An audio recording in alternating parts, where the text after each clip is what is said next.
Hi, everybody. Welcome to another episode of That Early Childhood Nerd. I'm Heather Burnt Santee, and I have forgotten how to start a podcast. I was looking at the recording button, like doing nothing.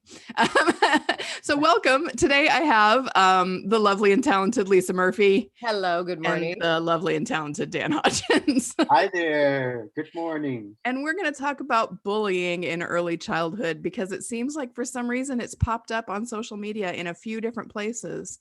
And I'm not really sure why it's back. Like I remember a few years ago, it kind of made the rounds and was a hot topic. And now it's back, and it pisses me off, frankly. Tell us why it makes you why. Well, I mean, just part of it is the idea that we have to pathologize everything about children, and there has to be a label. And I don't know. I feel like it's an offshoot of that playing teacher, where it's not about really being in here with these kids. It's about my expertise and using words like bullying to describe what's happening. I can sort of, I don't know. I'm going to go in circles now, but because I don't think it's possible for a child between, especially birth of 5, to be an intentional bully. And I don't think it helps anybody really, truly to think about it in that way. I agree. Dan? I agree. I asked the question on Facebook, and how dare you? How dare you? I throw out these things. But that was the result of something else we'd seen, right? Because we'd seen it somewhere else, right? And you emailed me about recording it, and then you post your question, and I was what and is that this? got a huge response in the way that I was surprised again, and that was the fact that there are so many people who believe that bullies start essentially from birth and move on from there. And I thought, well, wait a minute here. Did you forget your child development, your early childhood education? Where did that go? How did it happen that you could say that? And I, to be honest, I was shocked that there was that many people who felt strongly that we need to stop it now before it happens. It's like, stop eating a lot of food as preschoolers, so then you won't be obese later on. I'm thinking, this has nothing to do with this. Yeah. So let's start let's define the term. Let's lay out a definition out there before we get further. So this is from stopbullying.gov, and it defines bullying as unwanted aggressive behavior among, and they specifically say school-age children. So among school-age children that involves a real or perceived power imbalance, the behavior is repeated over time. So what we said before we started recording is it seems to be about a repeated pattern and about power. So let's just put that out there and then keep going. I had never heard the word bully affiliated with what I would say our age group, right? Infant, toddler, preschool, pre-K, maybe K. Mm-hmm. I really never associated with. I think I would be actually hard pressed to even say that I had seen behavior that could be labeled as bullying. I get very concerned that any kind of aggressive behavior between children gets labeled, and for the record, I mean, to clarify, I mean, I appreciate that there are some school age, middle school, high school kids who are on the definitely of some absolutely shitty behavior. I'm not in any way poo-pooing that. Right. But I do think that the conversation specific to early childhood needs to be perhaps a different conversation. Mm-hmm. I think the word gets used. I think it's exaggerated occasionally. And I did 6.5 miles before I jumped on here with you guys today. Lord. So I had a little bit of time to see where my brain was going to go with it. And I'll be honest with you, where my brain kept going with this topic for today was that if we're approaching children individually, if we're being facilitators, if we're teaching them how to navigate social situations, giving them language, sitting with them during periods of time where they aren't happy, where they could be very frustrated, when we really kind of, once again, go back to the relationship piece, I think we have real-time opportunities to deal with whatever the behavior is. Like I get frustrated when why does it have to be bullying behavior or aggressive behavior? Why can't it just be behavior? And then we respond to that behavior accordingly. To your teacher comment though, Heather, I will say that if we are overly focused on staying on task and doing our curriculum and getting to circle time and staying on the schedule, we think that sitting in those other in between places is not as important. And I think this kind of behavior that might be labeled as bullying, we're going to see during that time frame. Like, honestly, I mean, I do think that there are bullying problems in early childhood programs, but it's but I don't teachers think bullying kids. yeah, I think it's the teachers bullying each other and the teachers bullying kids. Yes, I Yes. agree with you. Yeah. I agree with you. Plus, to go along with what Lisa's saying, we need to start separating aggressive behavior from assertive behavior, because I see very little aggressive behavior. To me, aggressive behavior is planning on hurting and destroying something and then following through with it and then enjoying it. That's aggressive behavior. I see very little aggressive behavior. I see more assertive behavior. And what we're doing is we're labeling natural assertive behavior as, quote, bullying behavior now. And that's where my biggest concern is. We somehow have removed natural, assertive, independent, which is what we want of children, especially early childhood children, as now being bullied. Yeah. And I think it's often used knee jerky, like knee jerky. And I think it also brings up conversation about how teachers see the children, right? Have they pigeonholed that kid already from day one? Oh, I bet where you're hollering out Jonathan's name before you even look up to see, know, what the situation even is. I think that plays into it too. Oh, I don't know. Yeah. Well, and so I think some people too will say, well, it was intentional. I saw him get up and walk over to that child. But that's not planned. Even, I mean, planning to be really aggressive and to be bullying, to make that case to me, I've got to see a child really ruminating on it for a while and then getting up and saying, well, today's the day. I'm letting him have it today. And this specific kid's getting it because of our power imbalance. And I just don't think that they have the brain development to think and plan out and act in that way. So it may look like they did it, quote unquote, on purpose when they've hurt another child, but that's not the same, I think, as this kind of aggression that we're talking about with bullying at this age group.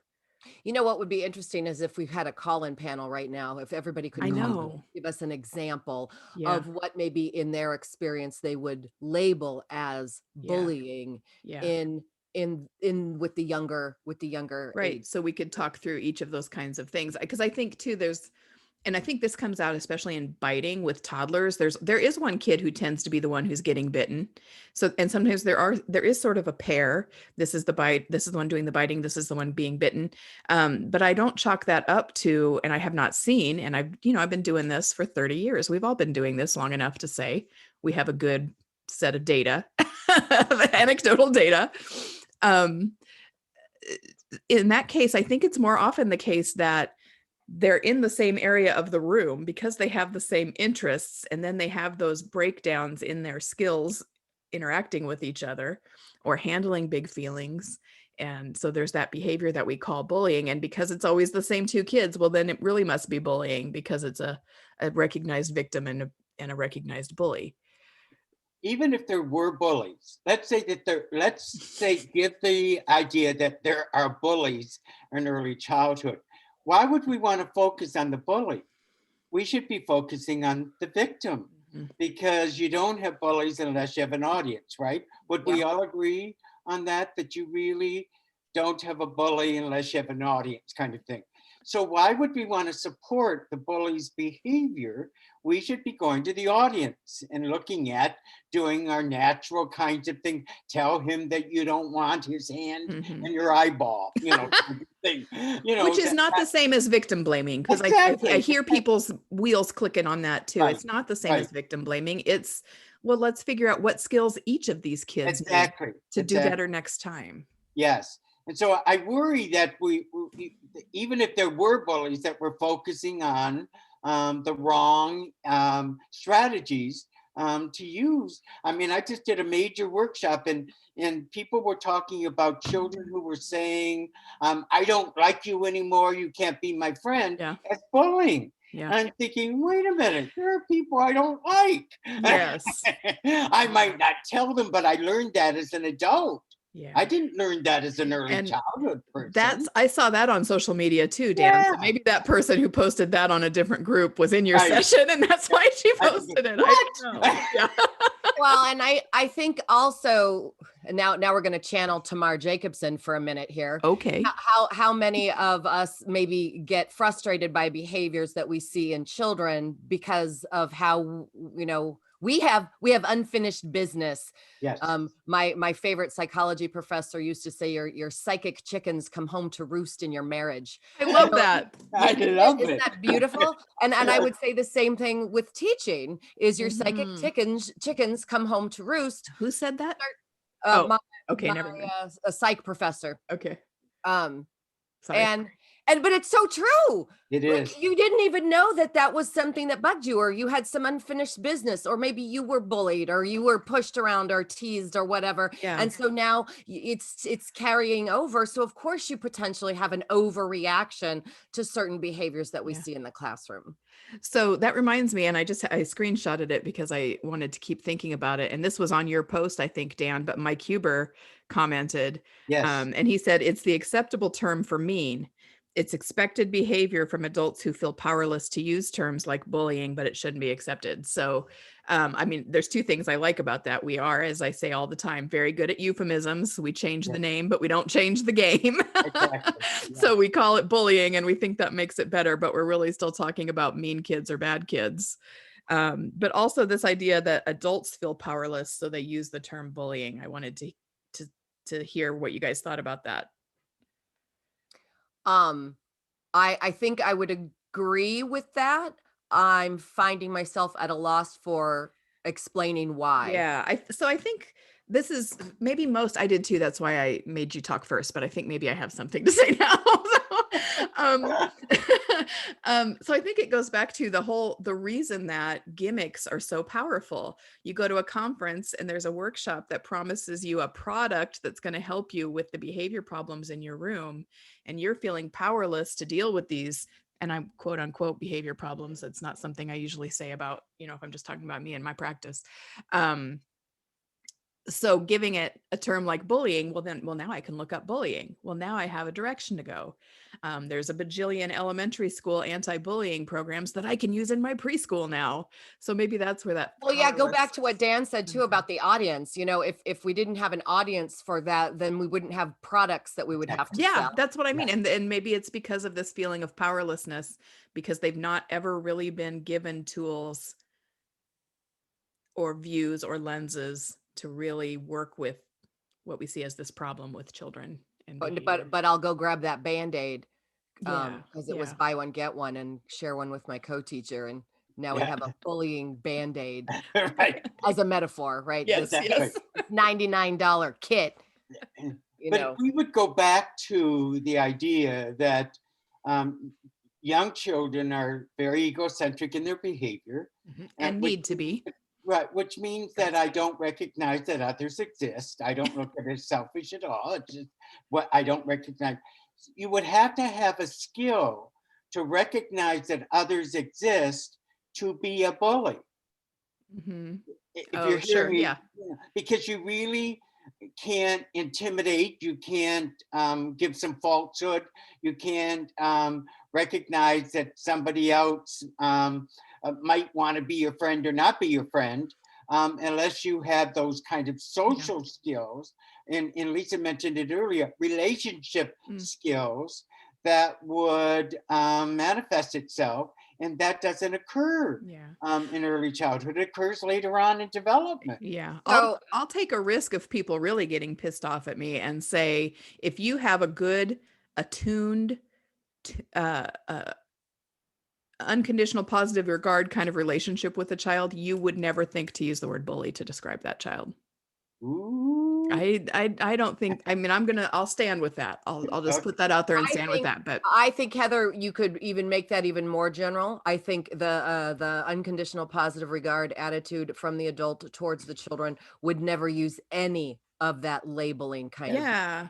Yes. or Mm. that labeling language. But I was gonna be overly cerebral and say, so if you actually saw true bullying behavior, would that be some indicator of development? You know what I'm saying? Like true intentional wanting to cause harm would imply theory of mind, right? That would Right. imply that I can understand that you have a feeling and that I'm on purpose.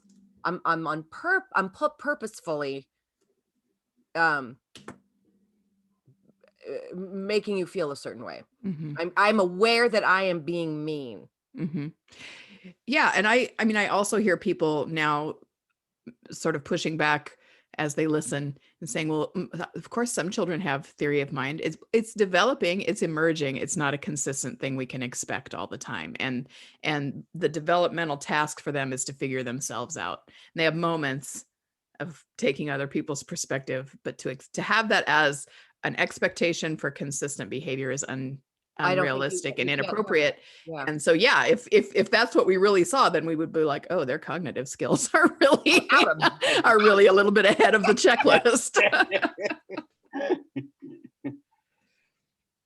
You know, this is such a, I'm going to be honest, this is such a frustrating topic Mhm. to me because, and Lisa and I talked a little bit about this, there's just not a lot of stuff out there that supports the idea that there might not possibly be bullies in early childhood. Yeah.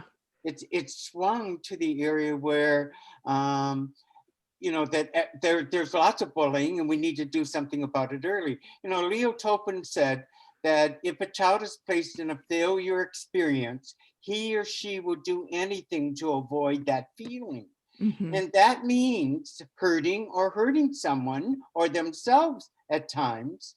So therefore, the responsibility needs to go back to the adult, who Mhm. then has to say to themselves, how am I causing failure? So that therefore I don't have to prove myself Mm. and get myself out of that. And, Mhm. and I think that it's easier again to say, I have not caused the failure as an adult. The child has instigated that. Mhm. So again, it goes back to the idea of if I am inducing or inviting failure, then I'm going to get behavior that people don't like. And I think part of it is looking at then what do I need to do to change that so failure doesn't exist? Mhm. I think that's a lot harder to think about than Definitely. just saying we have bullies and we're Yeah. going to get rid of them. Yeah. Does that And make sense at all? it does. And that whole idea that a child will do anything to avoid experiencing failure is heartbreaking. Yeah. Yeah. Because it's really not that difficult to set up environments where children don't have to worry about whether or Right. not they're failing Right. constantly. Right. Um, And isn't it true that it's easier to uh, get an enemy than it is to get a friend? All mhm. I have to do is slap them and call them a name, and I've Yeah. got an enemy. It's so easy to do. But Yes. to develop a relationship that's positive Mhm. requires a whole different set of schemes, a whole different set of development. Yeah. So I think the question comes from, or the focus on bullying in our settings comes from this thinking that, or wondering if there's something we could be doing where we recognize that it's a problem when children and adults are older. Is there something we can do now? And I think there is. I don't think it's Yeah. anti-bullying campaigns. I don't No. think Right. it's behavior plans for kids we think are bullies. I think it's doing everything we can to make sure they leave fully um, uh, with that they get every chance they can when they're with us to just develop as healthy To people, practice, right? to To be practice the supported and to skills. practice skills in a safe environment with adults who understand what's really going on, and can offer that little bit of coaching when it's needed, and recognize, be self-reflective, with our own practices. So there's definitely things we can do, but it's not buying a packaged curriculum of anti-bullying That's easy. stuff. It's Yeah. too easy. And then we think that we did what we needed to do. There, I bought the Yeah. kit. This bought kid's still not responding. He must Yep. just be that bad. Well, it must be the kid, right? Because clearly the kit wouldn't be defunct. Right. It's evidence-based. Right? Yeah, okay. You know, if we had an answer, I think that boss had the answer, and that was creating a sense of belonging. Mhm. If we create that sense of belonging, which is everybody wants to feel part of something, if we create that sense of belonging, then it shows acceptance, it shows trust, which I think all children and adults Right? need in their development. Mhm. And that kind of climate invites children to demonstrate behavior that's natural for them. Mhm. And I think to reject one versus the other is part of this whole reason why we get people who classify children as neglectful, as hurtful. But if we really believe in accepting all children, we would have to accept the child that says, I hate you, as the child who says, I love you, I love you, I love you, I love you, Mhm. kind of thing. But we Yeah. don't Yeah. in terms of the process. We really don't accept all children. No. So therefore, if you can't be the best at something, I'll be the worst at it, because that seems Because I still get your attention. exactly, exactly.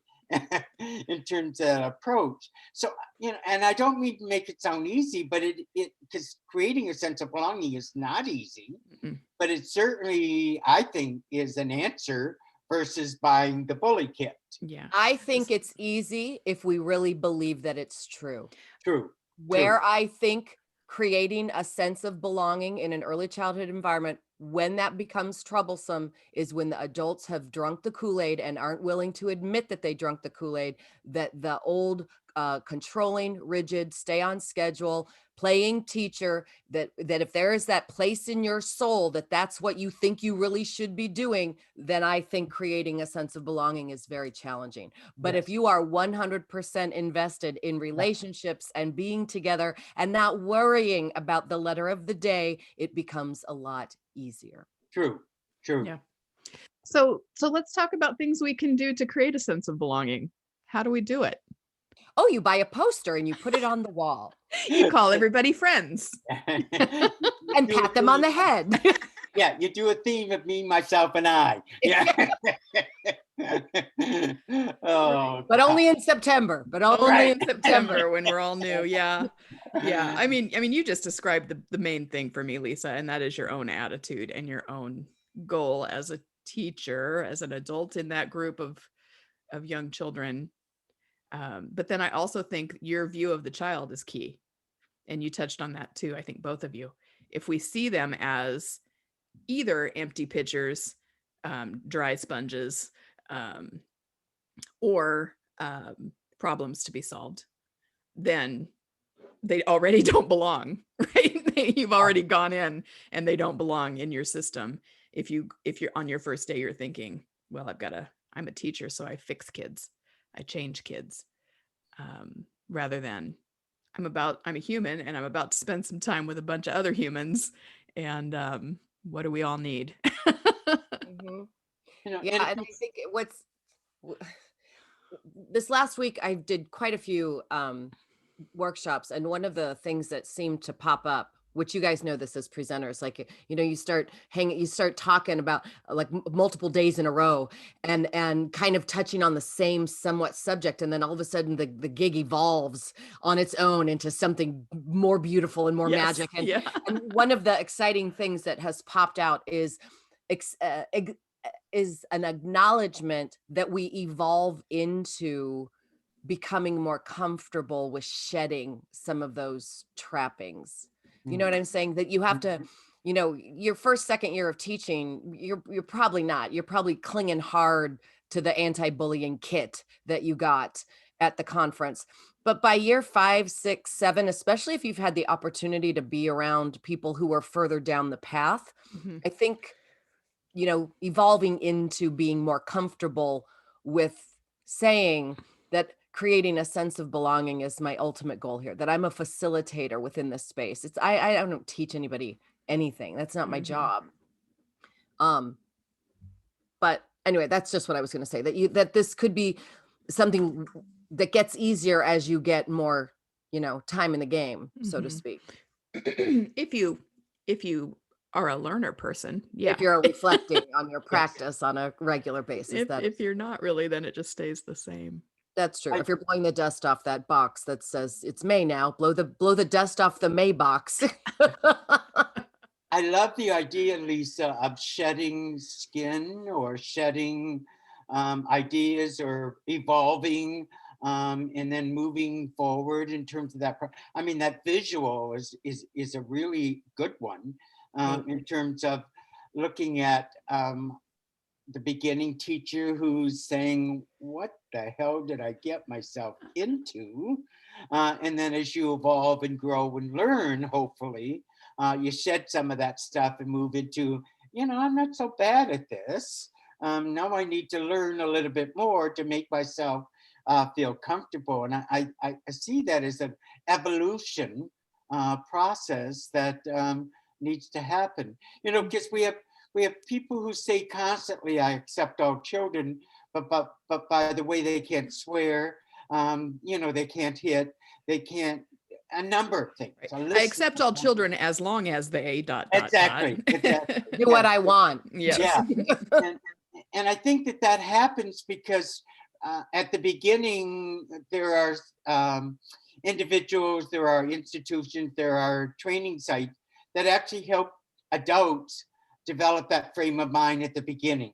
And then they have to discover what is reality and how to make that happen the more that they work with children. And I wonder if that process is often prevented. The idea of shedding those ideas and moving on, if those might be prevented in some way by the kits or by a particular book or by a particular practice, because people often select what they are most comfortable with at that time. Right. So people sometimes get stuck in that process. And that's what worries me.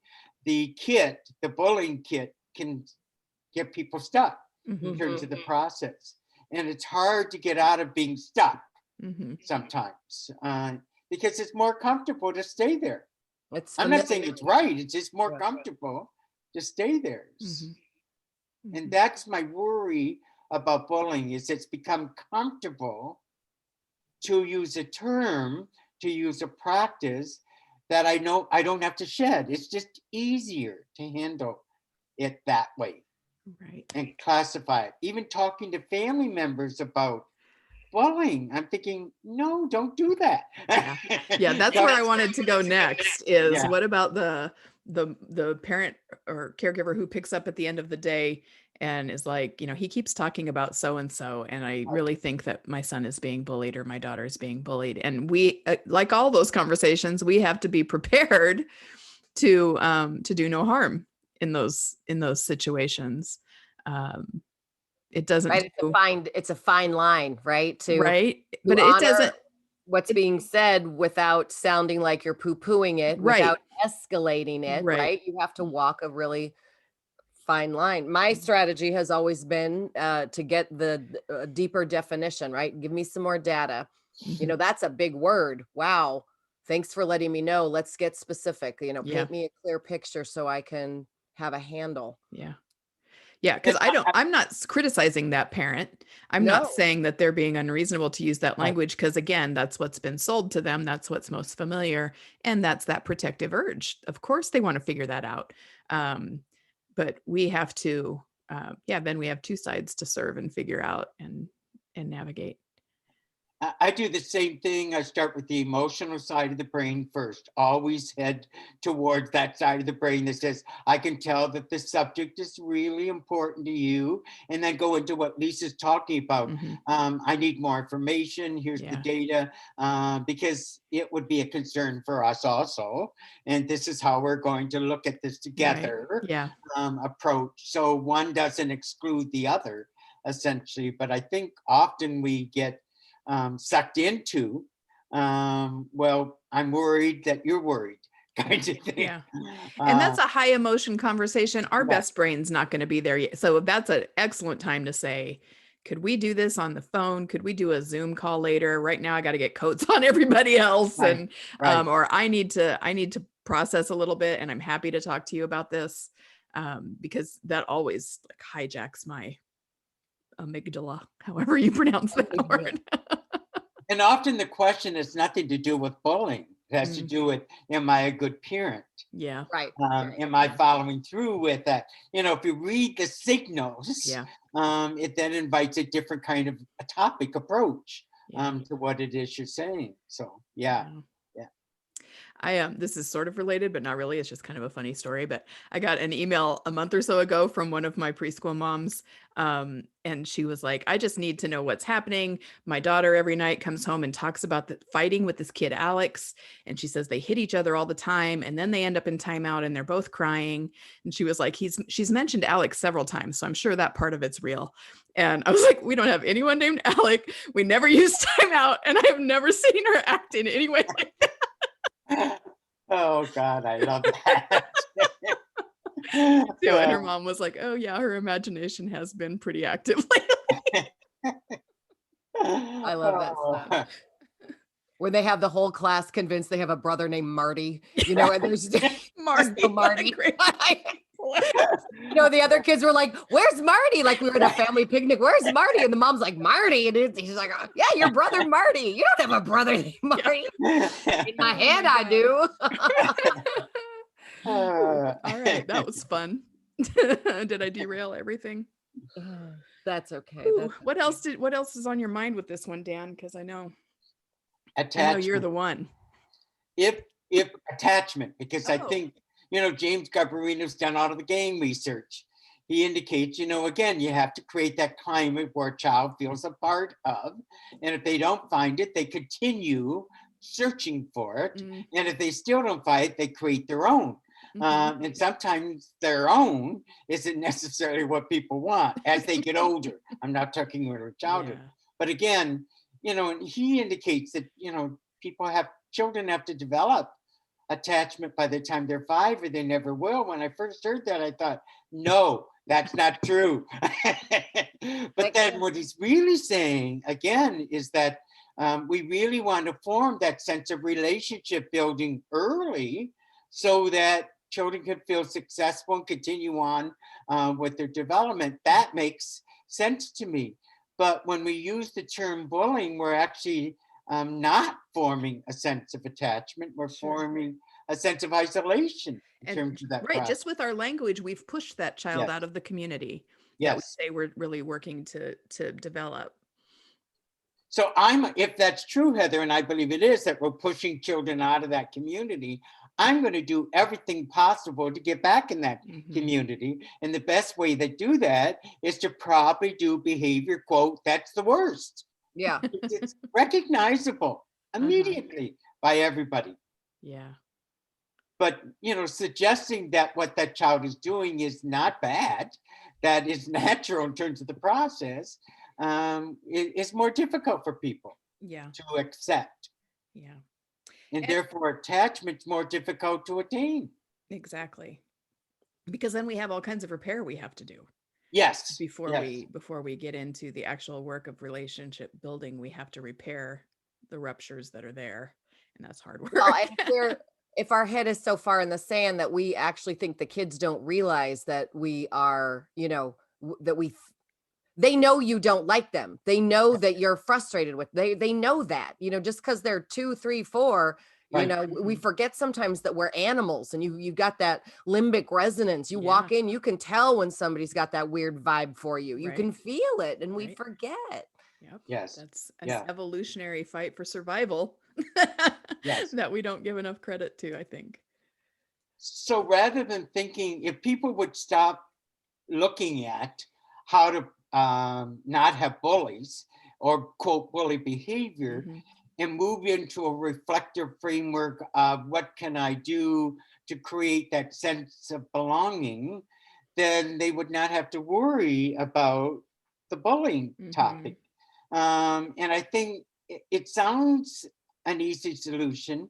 And like Lisa said earlier, it really is an easy solution if you're open-minded and look at the process and not look at how to punish, because that's where the focus has been, is how to punish the quote bully, and focus more on how to create so the bully feels a part of something where they don't have to prove themselves in certain behaviors.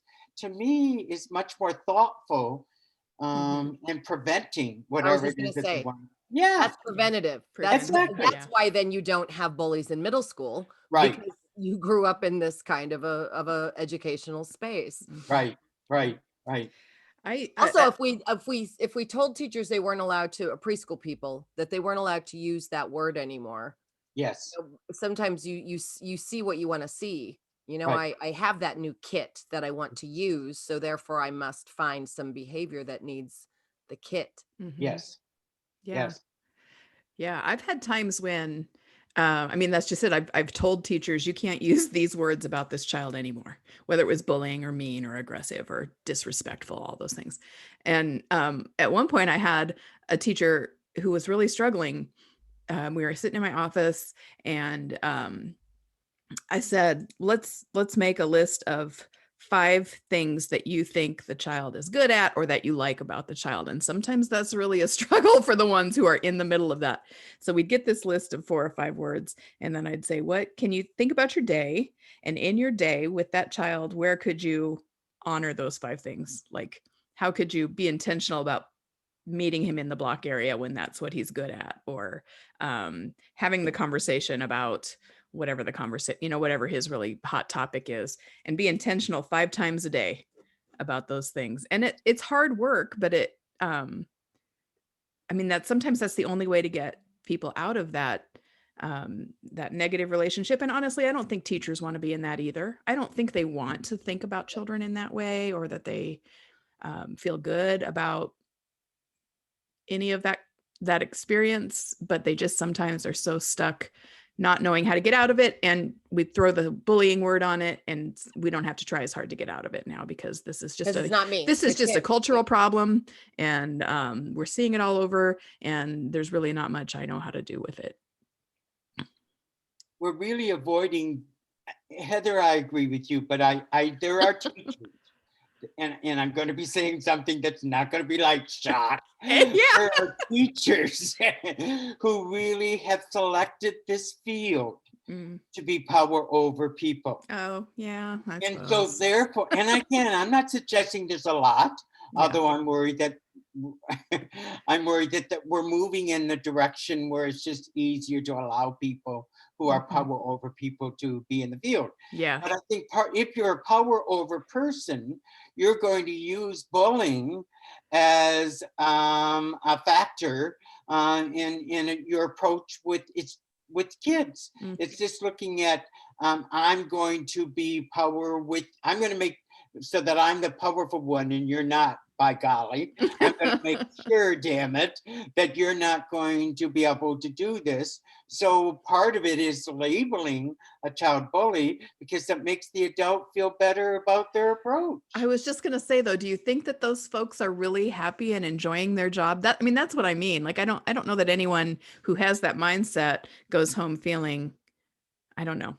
I do believe that some people go home thinking, feeling good about it. I got him. Yeah. Oh, sure. You're right. And I've been in enough early childhood Facebook groups. I'm worried that there are some people who go home honestly thinking, I made sure that they didn't get over me today. That's right.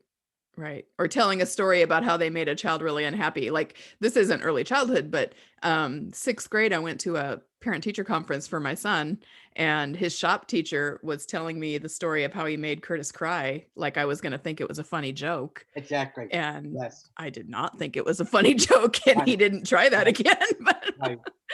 But yeah, so yeah, okay. All right, you're right. And that doesn't exclude the fact there are a number of people who are out there trying to make changes. Sure. In their life. That doesn't exclude them. I just know I'm going to get messages from this episode that are like, Oh, you're painting the field with a broad brush, but we have to be realistic. Every field Yes. has garbage going on. Yes. And if we're not realistic about it, we can't fix it. And, you know, we're here to do no harm. And if we don't talk about the stuff that pisses us off, Well, then we're not. it can be hard to hear maybe your own self reflected in a, Yeah. you know, in a Yeah. conversation, or it gives you pause, like you never stopped to think about that before, or Mhm. maybe I never stopped to think how quick I am to react to certain behaviors and to Yeah. label it, you know, as even a defense mechanism that Mhm. I've now have a power dynamic in the classroom. You know, so now I'm now in essence in competition with the leader, powerful kid in the class, right? So Yeah. I'm trying to be the big boss man over all the children. Now this one kid is emerging as the boss man over, so I got to be the boss over the boss of the boss man. Look at all that energy taken up. Oh my God, you're in a power struggle with a 3-year-old. Right, right, exactly. And Yes. look who's the biggest audience member. Mm, It's the adult. yeah. Yep. It's Yep. such a wasted time. It's such Yeah, and missed opportunities, right? Yes. For real, authentic connection and creating a true sense of belonging. Yeah. Yes, yes. Yeah. Okay. I'm exhausted.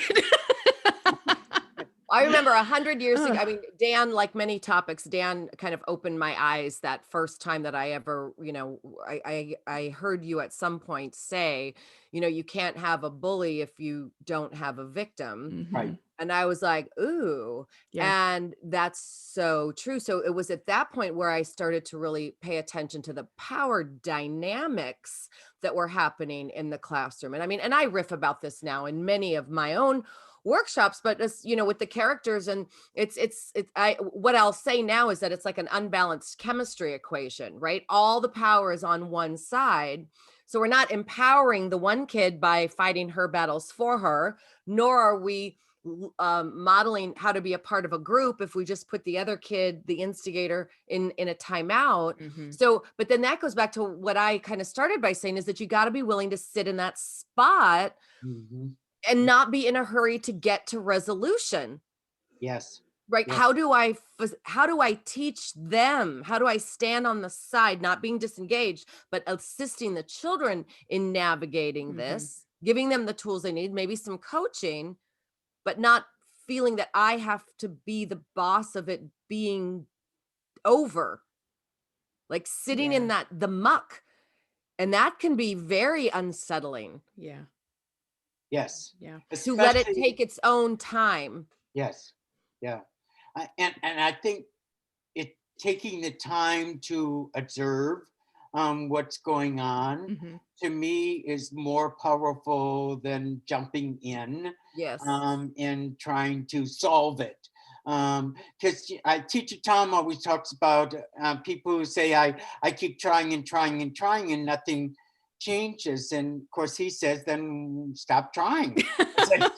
And look at it a different way. And I Mhm. think part of that is a skill that is often missed because we're so busy trying to solve it Mhm. that the children are ignored in terms of the process of being able to handle a lot of this themselves and Yeah. create the problem solving that's necessary. And I And think, I want to jump on that. yeah, It's go ahead. sometimes when and I'm thinking playground now, more thinking Yep, out in the playground. yep. Are we too quick to too quick? Oh, you know, and how do you know if children, how do you know, sorry, too many words in my head. Anna Quinlan says at some point you need to move to the sidelines of their lives, which is where you belong if you did your job right. Yes. So how often are we giving ourselves the opportunity to intentionally step aside and check in? You know, I think I'm teaching them all of this stuff. I think I'm modeling how to get your shovel back. I think I'm modeling how to use your words. But how do you know if you jump in every 10 Yeah. seconds? You never give them the opportunity. You don't get to do it like an assessment of what you think you have taught them how to do. Yeah. So Yes. that's one of the things that So there's just a connection that I'm reminded of. But so, I've been working, everybody knows I've been working in a preschool that's a speech therapy preschool. So the kids there who are the ones who are there for speech therapy, they have 20 minutes a day where they go with their clinician, and the grad student really works specifically on their goals with targeted, whatever. And so that they measure one thing, and that's how they do in those targeted times. And then they measure, okay, but do they take those skills out? And is it generalized into their life? So the same sounds that they're working on in their individual therapy, are they then able to make in conversation when things are more exciting and they're moving faster and they're interacting with their peers? And that's how we know when we really are seeing that connection. And that's just what you're describing, Lisa. Yeah. We see our teacher actions, we understand our own intentions, but unless we sit back and watch them in their natural habitat with other children, we don't know if a difference is being made. And so we need to step out of it.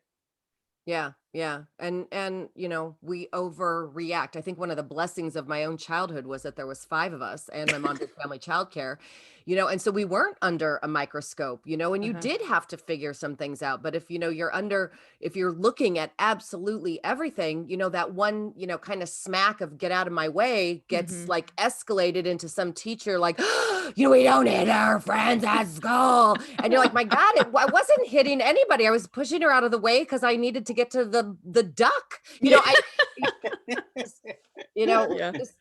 Yeah. Or Curtis and Josie, I used to step in on their, their little rough and tumble play, and they would be like, Mom, we're just fighting. It's fine. Fine. Leave us alone. Yeah. And I think, that's part of what we were talking about at the beginning, that separating the aggressive child and the assertive child. Those assertive behaviors is really what I want. They're good I things, want children to say, I want that first. I want them to say, those kinds of get out of my way. We can't expect adults right now. Yeah. Thinking, all right, okay, I'm not. We can't expect adults to set these healthy boundaries that we keep telling people they need to set if we've never given them any practice with that. 100%. Yeah.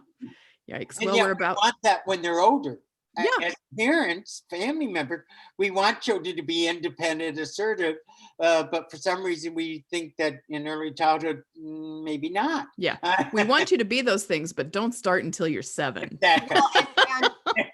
And it's like we forget that it has to be big first, Dan. I'm reminded of like an acting technique. Like if you're on stage and you are too loud, I can always tone you down. Absolutely. But if you're up there like this, I'm going to be like, get you. Oh my God. You can always tone down a wild idea. So of course they're like baby snakes, right? They can't control their venom yet. So of course, get out of my way. Right. That doesn't mean the kid is a bully, you know? Right. And of course, because it's got to be big before it can be reined in. There you go. Yeah. And to bring on to that, I worry more about the compliant child. Yes. The child is saying exactly what you're saying. Get out of my way. That's the child we should be talking about. The social world will rein that in. But if you're sitting there, oh my goodness, I'm always more worried about the one that never says anything. That's a whole other podcast. Yes, it is. Well, not only that, but think about it. How often on Facebook do people talk about the compliant child? Never. But now bullying has become the topic and thing. Sure. Well, wait a minute, shouldn't we be concerned about? Yeah. It's interesting what we accept as appropriate behavior for children. Still, it's interesting. We accept the child who sits when we ask them to sit, but the child who hides under the table and says, make me, is a totally different child and now has become a bully, essentially. Yes. Disrespectful. Exactly. Yeah. Which is also a whole other conversation. Oh, yeah. Yeah. That word's on my list. Okay, so we're at an hour. Oh, wow. I know it flew by. Dang. But that's Don't okay. be a bully, Heather. I know I'm soft, but I'm laughing about it now. So This was good. Thank you both so much Thanks for having us for being on. on. And I bet we get a lot of feedback. So I'll be tagging you two into comments when the podcast posts, so you can help me with that. But thanks. This was a good conversation, and hopefully it gives folks a lot to think about. And thank you, everybody, for listening. Thank you guys both. We'll see you you. again Thank next you. week. Bye.